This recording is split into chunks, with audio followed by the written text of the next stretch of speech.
안녕하세요. 이번 시간에는 23년도 세제 개편안 때문에 저희가 좀 긴급으로 섭외를 했는데요. 이장원 세무사님을 모셨습니다. 반갑습니다. 네, 반갑습니다. 반갑습니다. 네, 반갑습니다. 지금 뭐 어떻게 됐나요? 개편안이? 제가 생각한, 사실 이제 많은 얘기를 했었었는데, 이제 주택 같은 경우는 이제 사실 세금이 항상 취득, 보유, 처분 세 단계인데, 그 어떤 변화도 생기지 않았습니다, 이번 세제 개편에서. 근데 되게 기대 많이 했거든요. 네, 사실은 진짜 기대가 많았었는데, 사실상 하나도 안 풀린 거 보고, 사실 제가 이제 느낀 바가 있었어요. 어떤 제스처시구나라는 걸 이제 생각을 좀 해봤는데, 그 생각을 이제 사실 뭐 영상으로 찍는 건 거의 처음인 것 같은데, 사실 뭐 취득부터 좀 천천히 말씀을 드려보면, 취득세는 사실 이거 국세가 아니라 이제 지방세니까 이번에 세제 개편안은 이제 국세가 바뀌는 거였고, 근데 이제 개인하고 법인하고 중과세 완화하겠다고 사실 보도자료가 나왔었던 거는 7개월이 넘었네요, 지금. 22년 12월 21일 날 나왔었으니까. 근데 사실 강간무소식이죠. 그래서 지금 약간 제가 강의할 때마다 느끼는데 거의 포기하신 분들도 많은 것 같아요. 그냥. 이게 이제 바뀔 제스처가 없구나, 좀 바뀌길 바랬는데 결국 지금 정권에서도 못하고 있는 것 같고. 근데 내부적으로 들어보면 국회에서 좀 계속 반대하는 것 같아요. 왜냐면 지금 그때 그 얘기를 들었었거든요.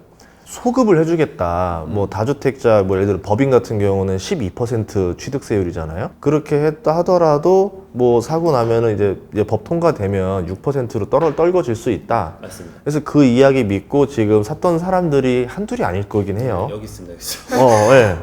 그런데 지금 어제 발표한 거에서 이게 안 돼 있으면 이게 다음번에 될 거라는 보장도 없을 거 아니에요. 네, 그리고 이제 소급 적용이 안 되면 사실 이 보도자료에 대해서 믿고 한 분들이 꽤 있을 텐데 예측 가능성이 깨지니까 이게 저는 그래서 계속 말했거든요. 이거 어떻게 해줄 거다. 24년까지는 무조건 해줄 거다. 왜냐면은 이제 말한 바가 있고 보도자료가 있으니까. 와, 근데 요즘 점점 생각이 드는 게 안 해줄 수도 있겠는데 진짜로. 그 생각을 살짝씩 하고 있어요. 이번 국세 세제 개편안 보고 더 약간 그 생각을 좀, 나쁜 생각은 원래 하면 안 좋은데 조금씩 하고 있습니다. 그러면 지금 그 뭐 세율이 하나도 통과된 게 없다는 얘기예요? 예, 취득세는 바뀐 건 없습니다. 그래서 요즘은 추가 구입이 예를 들어서 좀 하는 게 점점 힘들어지니까 점점 이러게 되더라고요. 그러니까 흔히 말하는 진짜 똘똘한 한 채가 아예 그냥 정석처럼 이제 가고 있으니까 말 그대로 이제 흔히 우리가 말하는 그 상급지 있잖아요. 맨날 그 상급지에 대한 주택 가격은 진짜 나오면 바로 솔드아웃. 바로바로 솔드아웃 되고 있어요. 그냥 바로 그날 계약서 안 쓰면 뭐 끝. 뭐 다음은 없어. 가격은 계속 올라가는 추세선처럼. 그래서 점점 이게 양극화된다라는 느낌일까요? 전반적으로는 조금씩 전세 가격이나 매매 가격이 회복되는 느낌이기는 한데, 뭐 최근에도 역전세 관련해서 대출까지도 좀 보완해 주겠다라고 했으니까. 근데 이제 불안한 거죠, 사실은. 이제 이게 가격이 이제 계속 이제 다시 상승된다 그러면, 취득세 부분은 안 풀린다 그러면 세금 이슈는 결국은 계속 따라가겠구나. 그러면은 지금 이게 완화가 안 되는 이유 중에서 보면은 국회에서 통과를 해야 되는 거잖아요. 맞습니다. 그러면 이제 국회에서 통과를 안 시켰다는 얘기인 거고, 그러면 정치적으로 부담스러워서 통과를 못 시키는 것도 있을까요? 사실 그건 아닌 것 같고, 여당하고 야당하고 주택에 대한 이제 스탠스가 아예 달라서 그런 것 같긴 해요. 서로 합의가 될 수가 없다, 네. 지금. 조정안을 내놓긴 했는데 조정안에 대해서도 결국 더 서로 합의점을 못 찾았었으니까. 그래서 좀 보유 쪽으로 넘어가면 사실 종합부동산세 같은 경우는 작년 같은 경우 합의점을 찾아서 그나마 중간으로 좀 맞추기는 했었는데, 이번에 종부세 사실은 다시 완화될 거라고 생각을 했는데, 종부세도 사실은 세제 개편안이 아예 하나도 없어서 제 개인적 생각은 그랬어요. 그냥 종부세는 여기서 끝이다. 이제 안 바뀔 것 같아. 그러니까 지금 종부세는 이제 기본적인 공제를 좀 많이 높여줬죠. 그러니까 기본적으로 6억에서 9억까지 높여줬고, 1세대 1주택은 12억까지 높여줬고, 그 다음에 세율 자체를 이제 투트랙으로 이제 좀 완화시켜줬죠. 이제 말 그대로 3주택 이상이면서 공시가 12억 원 이상인 부분에 대해서만 중과세율 적용하고 그 외적인 게 일반 세율. 근데 이걸로 적당히 이걸로 맞춰지는 것 같아 라고 생각해서 제가 순간 든 생각이 뭐냐면 24년에도 이거 안 바꿀 것 같은데. 그러니까 말 그대로 3주택 이상을 절대 보유하지 못하게끔 그냥 이제 종부세는 약간 못을 박는 느낌. 왜냐면 공제 많이 해줬으니까 이제는 추가로 이렇게 많이 사지 마. 왜냐면은 그때 저번에 출연했을 때 이 얘기를 했었거든요. 송파 쪽 집값이 이상하다.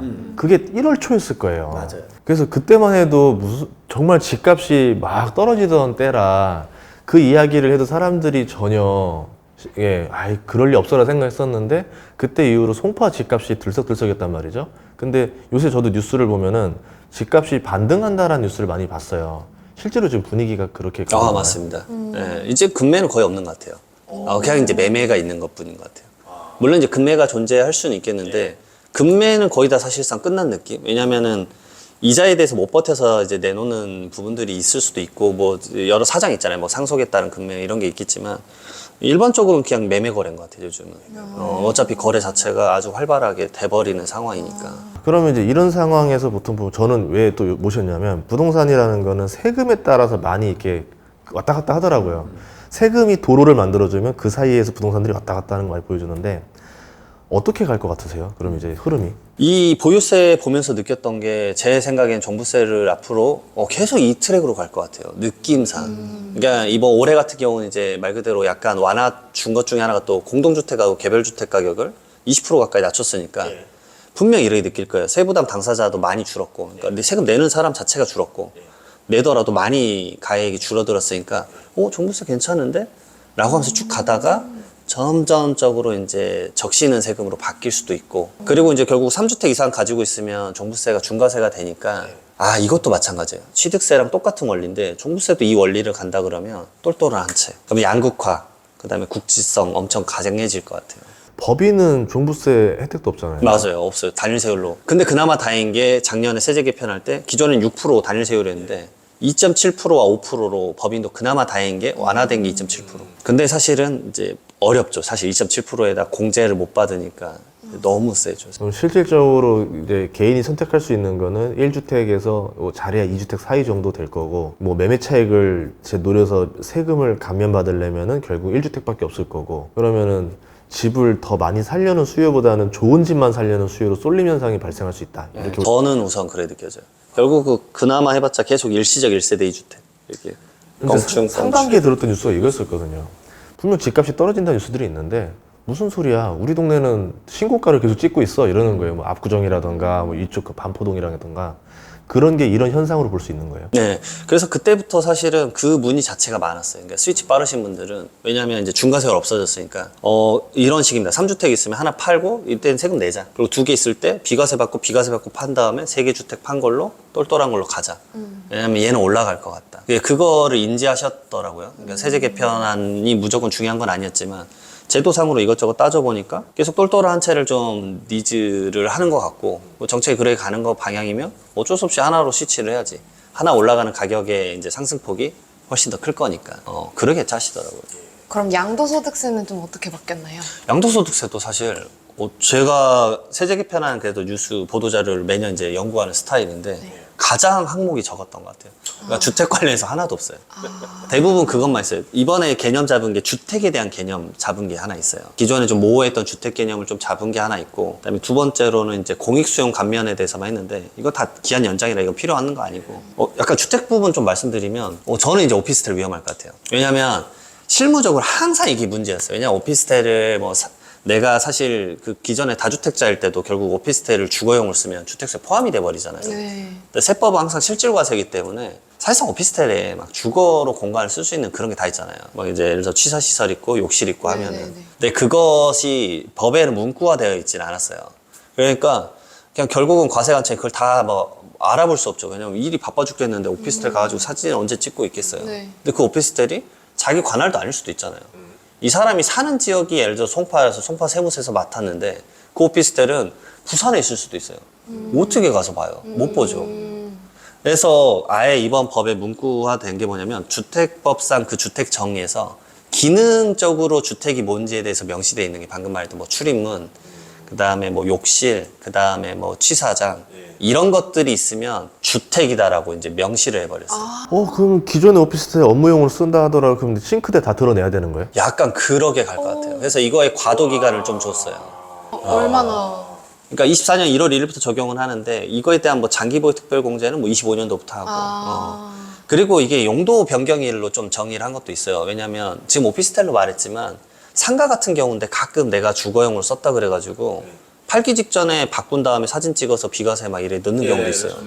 근데 사실은 이제 비과세라는 건 뭐 2년 보유 뭐 이런 것들이 있어야 되는데 그 요건을 알 수가 없죠. 2년 전부터 이 상태였는지 팔기 직전에 이 상태였는지 모르니까 이제 거기에 대해서 CCBB가 항상 시끄러우니까 그걸 더 명확하게 하고자 해가지고 그런 상가 같은 경우는 용도를 변경한 이후부터 주택으로 봐주겠다라고 이제 바꾼 거죠. 그러니까 주택의 정의가 그 보도자료에는 이제 결론적으로 보면 이거 별거 아니고 좀 명확하게 했다라고 적혀 있지만 사실 제가 판단한 거 그 두 가지였어요. 왜냐면 가끔 이제 약간 하이엔드 주택도 사실은 하이엔드 오피스텔 많았었거든요. 주거용. 근데 업무용으로 사가지고 실제로 거주하고 한둘이 아닐 거예요. 서울에서 보면. 왜냐면 비용 처리한다고 사업자들 그렇게 많이 샀을 거거든요. 사실 업무용 시설로 등기부등본이나 이 건축물 대장이 나오거든요. 그러니까 당황스러운 거죠. 그걸 주거용으로 쓰고 있는 거를 요즘 사실 보고 있는 게 눈이 너무 많잖아요. 유튜브도 많고 막 이러니까. 그러니까 그런 것들 파악하기가 어려운 게 아닌데 이제 제도화로 이제 법문구로 넣어버리면 거기에서 걸리는 게 제가 봤을 때 좀 클 것 같아요. 그러면 이제 안 되다 보니까 그냥 에라 모르겠다 팔아버리자 하면서 매물도 많이 나올 거고. 나올 수도 있죠. 매물이 많아지니까 금매가 나올 거고. 근데 이제 업무용으로 사서 이렇게 하면 되겠다라고 했던 사람들도 이제 그게 안 되니까 매수세도 뚝 끊길 거고.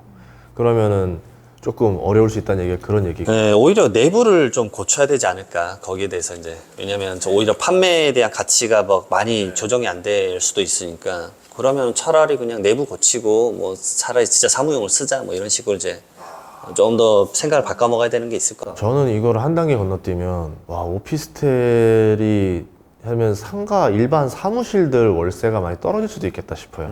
맞아요. 오피스텔을 업무용 오피스텔 그럼 제가 순수 업무용으로만 내야 되는데 그 수요가 아니었단 말이죠. 실질적으로는.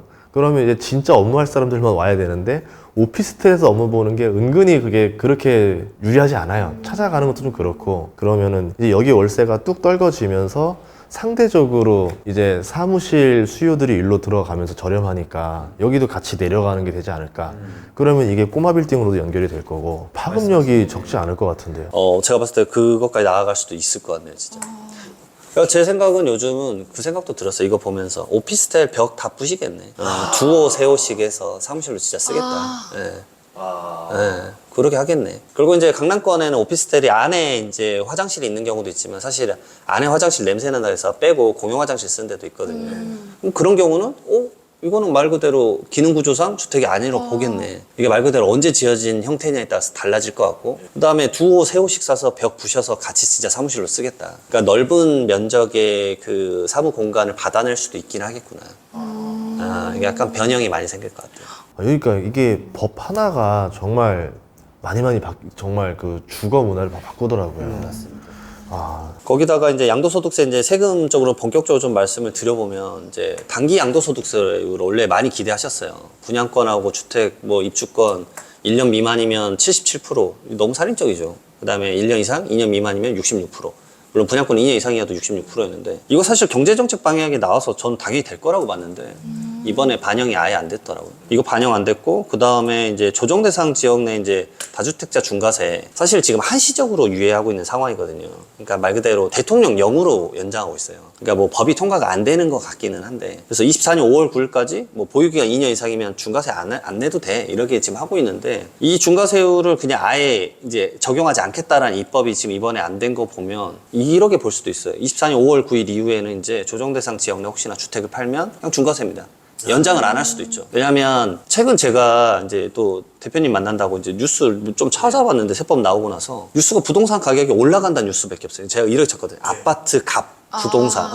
근데 죄다 올라가는 뉴스가 최근 몇 달 동안에 세종시도 반등, 동탄도 반등, 다 반등이잖아요. 네, 다 반등 올라가고 다시 회복하고 있으니까 정부 측에서는 이걸 만약에 제 생각은 해요. 뭐 4월이나 5월에 넣어놨을 수도 있어요. 그러다가 이제 진짜 세제 개편은 나오기 7월 달에 보니까 이거 안 되겠는데 약간 다시 과열 양상을 좀 띠는 것 같은데 라고 하면은 다시 그거를 싹 뺐을 수도 있다라는 생각이 들어요. 거기다가 이제 진짜 이제 저는 이제 우려스럽게 말을 하는 건데 이렇게 가격 상승이 한다는 뉴스가 계속 나오면 조정대상 지역을 다시 더 묶을 수 있습니다, 사실은. 그래서 뭐 이럴 수도 있죠. 마포랑 강동 다시 묶어 뭐 해버리면 그러면 취득세 다시 올라갈 거고 보유세도 올라갈 거고. 그러면은 묶이기 전에 얼른 사버리려는 수요가 일시적으로 쏠림 현상이 나올 수도 있겠네요. 네, 만약에 이제 제 말이 이제 뭐 하나의 이제 정답은 아니겠지만 제 말이 현혹해서 사지 마십시오. 근데 그렇게 생각하시는 분들도 있을 거 아니에요? 네, 있을 수도 있죠. 네, 왜냐면 본인의 주택수에 따라서 조정대상 지역 묶이면 취득세가 갑자기 몇 억 뛰어버린다 그러면 야 차라리 몇 억 싸게 주고 사는 게 낫지. 어차피 살려고 대기수였는데 아니 묶이기 전에 그럼 나 미사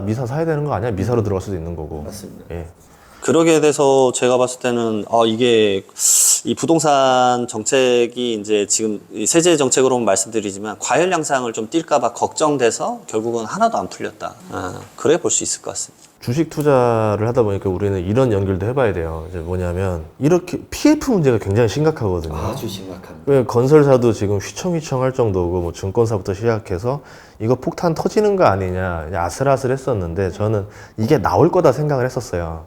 그래서 그러면 어느 좀 분양 수요나 수요가 좀 더 생기면서 이 PF 문제가 그래도 좀 회복되지 않을까라 생각했는데 이게 거의 안 되면은 PF 문제를 계속 안고 가겠다는 얘기잖아요. 그래서 이게 체력적으로 좋아서, 그러니까 좋아졌기 때문에 안 터질 것 같으니까 그냥 이렇게 간 건지, 아니면 아까 말대로 서로 당끼리 합의가 안 되다 보니까 결국 그냥 이렇게 간 건지, 이거에 따라서 또 결과가 달라질 수도 있거든요.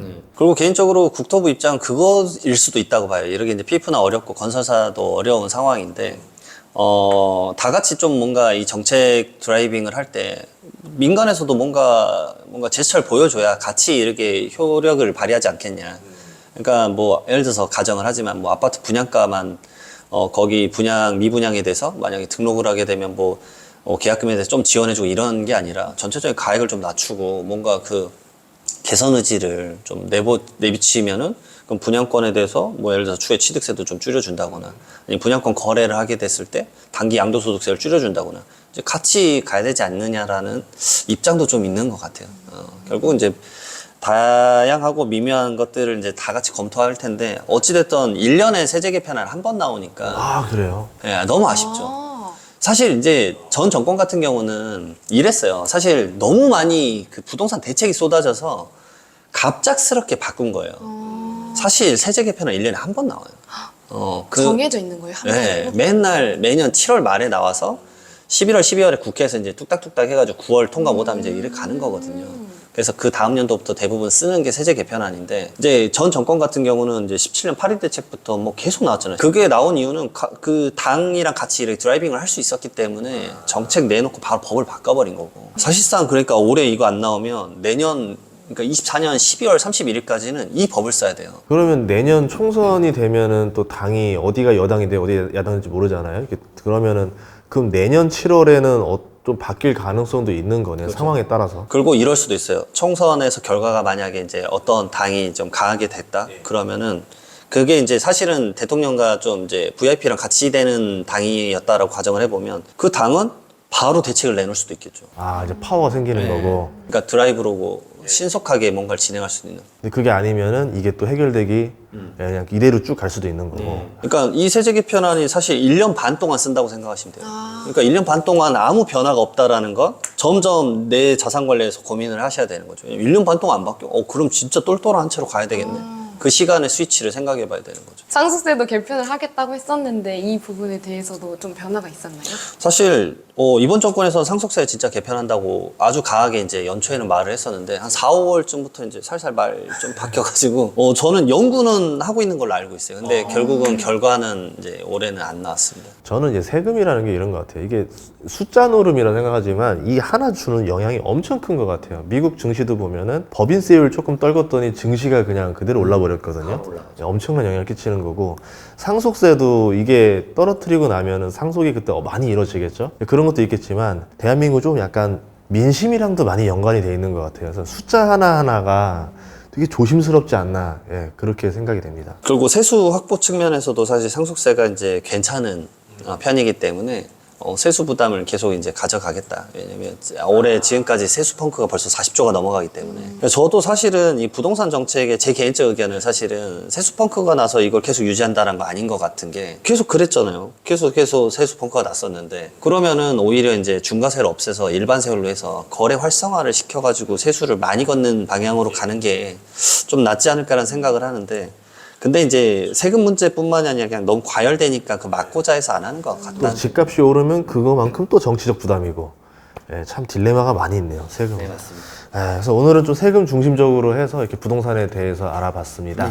저희 또 2부에서도 좋은 얘기 할 거니까요. 구독과 좋아요 부탁드리겠습니다. 이번 시간에는 혼인과 관련된 절세를 좀 알아보려고 하는데 제 생각에는 안 하는 것도 괜찮다 생각해요. 굳이 절세 때문에 혼인할 필요는 없다. 근데 이거 영상 괜찮으시겠어요? 안 하고 혼자 다 써라. 네, 죽을 때까지 다 써라. 나는. 그래도 저는 관심이 있으니까 한번 네, 여쭤보겠습니다. 혼인시 결혼 자금 증여재산 공제가 신설이 됐는데 포인트가 뭘까요? 이게 이제 신설이 됐습니다. 사실은 이제 상반기 때는 이제 성인 자녀에 대해서 전반적으로 다 증여 재산 공제 좀 넓혀주려고 했었는데 네. 그걸 혼인으로 확 줄였어요. 사실 많은 분들이 관심도 없기도 해요. 왜냐하면 그냥 성인 자녀 사실 기반 안 되니까 뭐 사업을 한다 그러면 좀 돈 좀 주고 이 생각 하셨던 분들이 꽤 있는데 갑자기 이거 혼인으로 딱 메커니즘을 잡아버리니까 갑자기 이제 내 아들은 우선 내 딸은 결혼 생각이 없다는데 아직 그럴 수도 있잖아요. 네. 그러니까 이제 이게 좀 제한의 폭이 좀 정해졌는데 이렇게 됐습니다. 기본 이제 원래 성인에게 증여할 수 있는 게 10년간 5천만 원인데 거기다 이제 혼인을 한다 그러면 그 전제 조건에 따라서는 1억 원을 추가. 그러니까 1억 5천, 1억 5천. 왜냐면 신랑 신부가 있으니까 총 합치면 3억 원? 네, 그 정도까지 이제 공제가 가능하겠구나. 근데 이제 10년의 기간이 아니라 이제 혼인 날짜를 보셔야 돼요. 왜냐면 이게 혼인 법률론으로 이제 혼인 신고한 날짜 전후 2년이에요. 전 2년도 가능. 2년 후 2년. 예, 그러니까 보니까 사실상 결혼식은 올렸는데 법률상 법률론이 되는 이제 혼인 신고를 하는 게 대부분 이제 항상 보니까 평균적으로 2년이래요. 그러니까 뭐 청약도 생각하고 기존에 있던 뭐 주택도 좀 정리하고 이런 것들을 하는 시간이 2년이어서 그 결혼 준비도 사실 1년 정도 걸릴 때도 있잖아요. 그래서 결혼 전에 집을 사놓는 경우도 많았던 것 같아요. 예. 그러니까 대부분 이거 핵심 진짜 그거예요. 결혼할 때 전세 자금 좀 명확하게 좀 주세요. 왜냐면 그거 가지고 증여세 막 조사나 이런 거 너무 많이 나오니까 그거 이제 안 할게요. 그러니까 그거 좀 덜 해라. 그 의미에서 이제 주는 게 핵심이라고 봅니다. 그러다가 증여를 해서 했는데 결혼 안 하고 파혼을 해버리면 결혼 전에 그거 있어요. 헤어지면. 그 제도가 있어요, 이게. 제도가 있나요? 예. 그러니까 혼인 신고 전에 그러잖아요. 왜냐면 파혼이 너무 많더라고요, 생각보다. 예. 뭐 이제 상견례 가서 뭐 밥 먹는 걸로 싸웠다 막 이런 것도 많잖아요. 예. 뭐 말하면 끝도 없지 않습니까?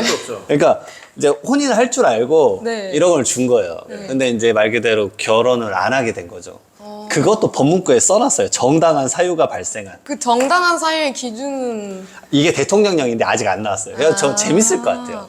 왜냐면 정당한 사유에 파혼이란 걸 과연 명시할 것인가. 그럼 다시 돈을 돌려서 백업해라. 네, 백업하면 증여는 없던 걸로 봐주겠다. 그럼 이미 다 썼으면 어떡해요? 그게 이제 가장 큰 핵심이에요. 이제 첫 번째로 이제 정당한 사유가 발생하면 혼인하기 전에, 그러니까 법률혼을 하기 전에 그러면은 그 발생한 달의 말일로부터 3개월 이내에 다시 반환을 해라. 그러면은 증여한 걸 안 볼게. 그건데, 근데 대부분 받자마자 다 써버릴 거란 네. 말이에요. 왜냐면 이게 사용처에 대한 제한도 없어요. 그러니까 만약에 이럴 수도 있어요. 지금 가정한 게 뭐냐면 이제 아들이 결혼을 할 거라는 생각도 없어. 근데 1억을 더 주고 싶은 거예요. 네. 저는 그 상황을 가정을 했어요. 네. 2년 후에 혼인신고 안 해도 되니까. 왜냐면 우선 주는 거예요. 왜냐면 지금 증여를 정당히 줄 수 있고 사후 관리가 아직 안 걸리는 거잖아요. 근데 줬어. 왜냐면 1억 주고 나서 2년 이내에 반환할 걸 생각하신 거예요. 그리고 주식을 해. 그러니까 뭐 A란 주식을 샀는데 가격이 떨어졌어요. 그러면 반환을 못 하잖아요. 네. 그 반환을 못 하게 될 때는 어떻게 되냐면 결국은 여기에 대해서 세금 내야 돼요. 반환을 못 하는 사유가 발생하면 그게 이제 2년이 지나버렸다. 그러면은 혼인하지 않은 거잖아요, 결국은. 그러면은 그런 사유로 인해서는 다시 이제 증여세 신고하고 거기에 대해서 일정 부분에 대해서 이제 이자 상당히 좀 부과를 하겠다. 그렇게 제도가 지금 되어 있습니다. 그러니까 악용에 대해서 약간은 막는 제도가 좀 다 생겼어요. 저는 이럴 줄 알았어요. 다음번 결혼할 때는 공제 없어.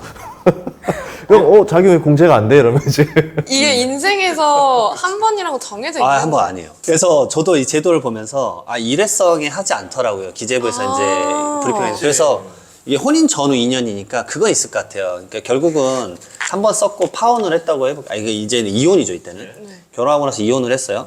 그래도 그 기간 내가 2년이란 사후관리 요건이 있으니까 2년이 끝나고 나서 또 뭔가 결혼을 해서 해야 되지 않을까. 왜냐면 이 법이나 세금이나 이런 것들 뭐 파산 회생 때문에 이런 악용하는 사례가 너무 많아가지고 이게 조금만 되면은 그래 2년마다 그냥 서류상 이혼을 해버릴까 이런 사람이 나올 수도 있거든요. 예. 저 생각한 게 그거였어요. 결혼하고 그 다음날 증여하고 그 다음날 이혼하고 3일이면 돼. 물론 이제 세 번째가 말이 안 되지만 물론 이제 조정을 거치고 오랜 시간이 걸리긴 하지만 그런 악용 사례도 분명히 생길 수 있어요. 혼인신고는 하루면 되잖아요, 사실은. 네, 서류 하나만 넣으면 게임 끝나요. 그리고 이제 또 생각나는 게 반환이에요. 반환할 때 원래는 이제 증여세법상 원래 금전을 주고받는 건 사실 서로 다 증여해요. 주자마자 증여, 받자마자 증여.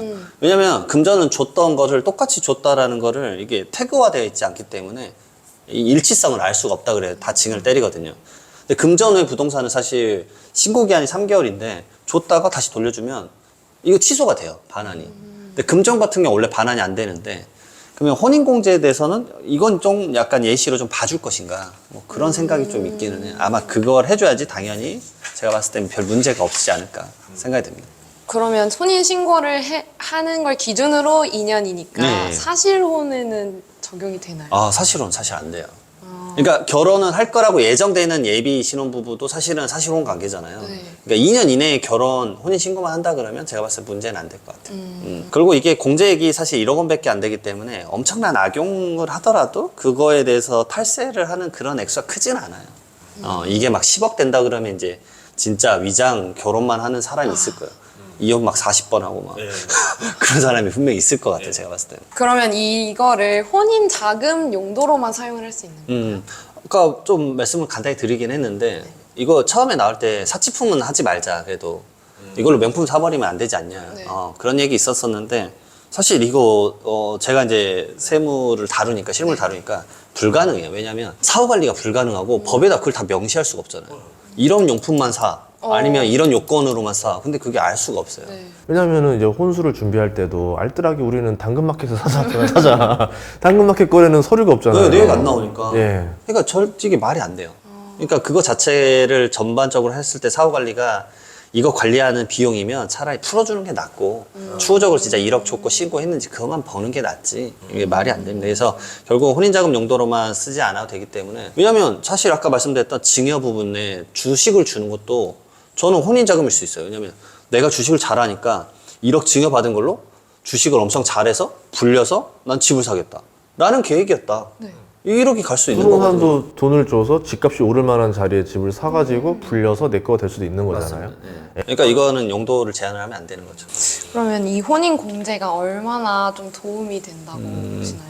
사실은 1억 원씩 더 받을 수 있는 부분이라 완전 실무적으로 말씀드리면 사실은 이제 주택 취득자금 소명이나 아니면 전월세 관련해서 증여세 세무조사 당하시는 분들 있잖아요. 사실은 그게 국세청에서 그 정도 금액은 안 봐요. 근데 이걸 보는 기관이 주택 취득자금 조달계획서 들어가면 세 군데서 보는데 부동산원이랑 시군구청이랑 국세청인데 이 두 군데서 봐요.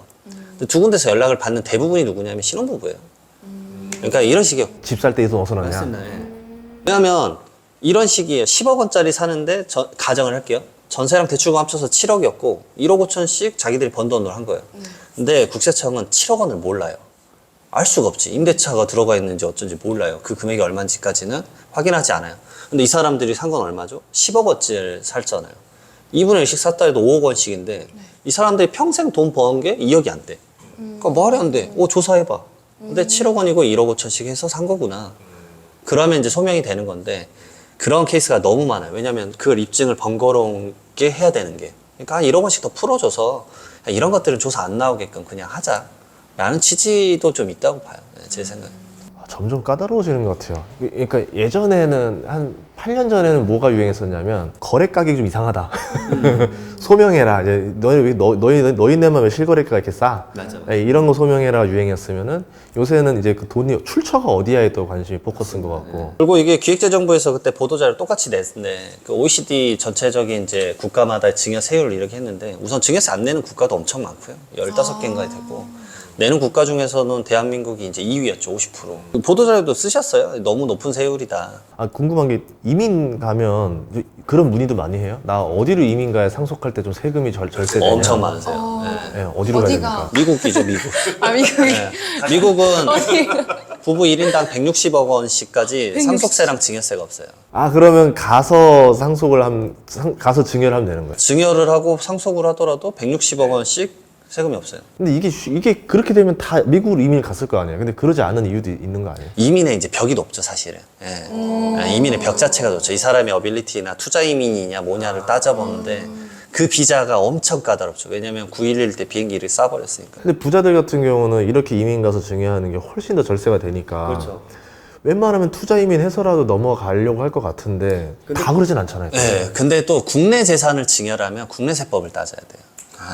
그러니까 국내 재산을 주냐 해외 자산. 그러니까 해외 자산을 해외에서 준다 그러면 그럼 사실상 국내 세법이 아예 적용이 안 되니까. 근데 그러면 자녀도 해외에서 계속 그 자산을 운영한다거나 그런 고민을 해야 되는 바가 있기 때문에. 예. 왜냐면 나는 가지만 자녀는 한국에서 터전을 잡았고 한국에서 터전을 잡게끔 자산을 주는 거일 수도 있기 때문에.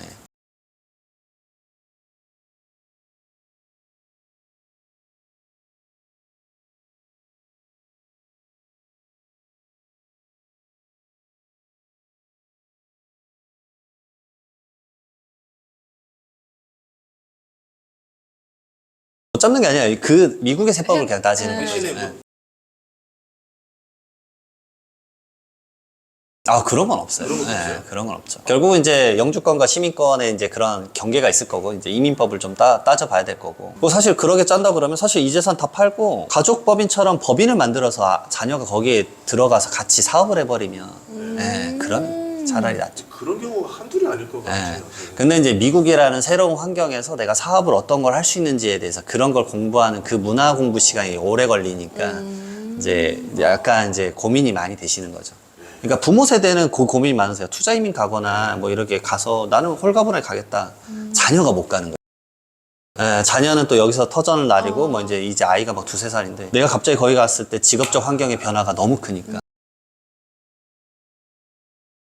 그러니까 이게 전체적인 그림이 3세대가 다 그려져야 돼요.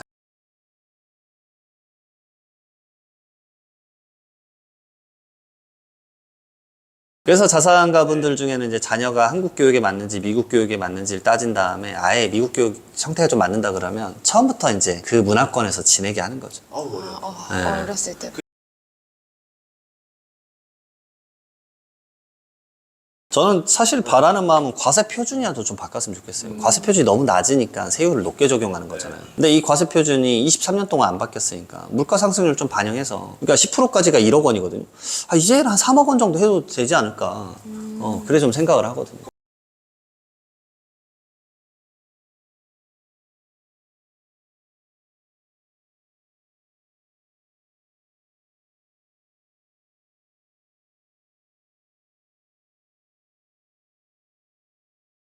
사실은 문의가 꽤 있는 편이고 요즘엔 그걸 더 알기 쉬운 게 뭐냐면 진짜 사실은 정보가 예전엔 구하기가 너무 희소성이 있었는데 요즘은 사실 유튜브란 좋은 채널도 있고 엄청나게 많은 채널에서 그 정보를 얻어갈 수 있기 때문에 사실상 어렵지 않아 하시더라고요. 항상 그렇지만 이제 뿌리를 바꿔야 된다라는 그 결단이 어려워서 이제 얘기는 듣지만 결국은 좀 고민을 많이 하시더라고요.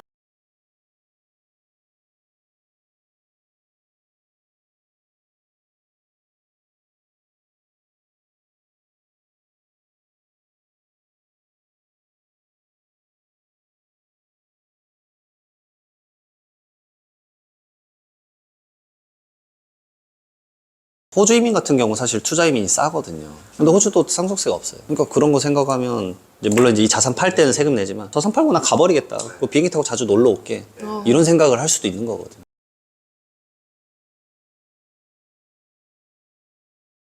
애국자이시죠, 사실은. 국가를 위해서 이렇게 헌신하시는 거니까. 저만 생각해도 사실 어렵죠. 왜냐면 이 뿌리 근간을 다 버리고 가야 되니까. 또 종종 출연 부탁드리겠습니다. 예, 알겠습니다. 예, 감사합니다. 네. 감사합니다.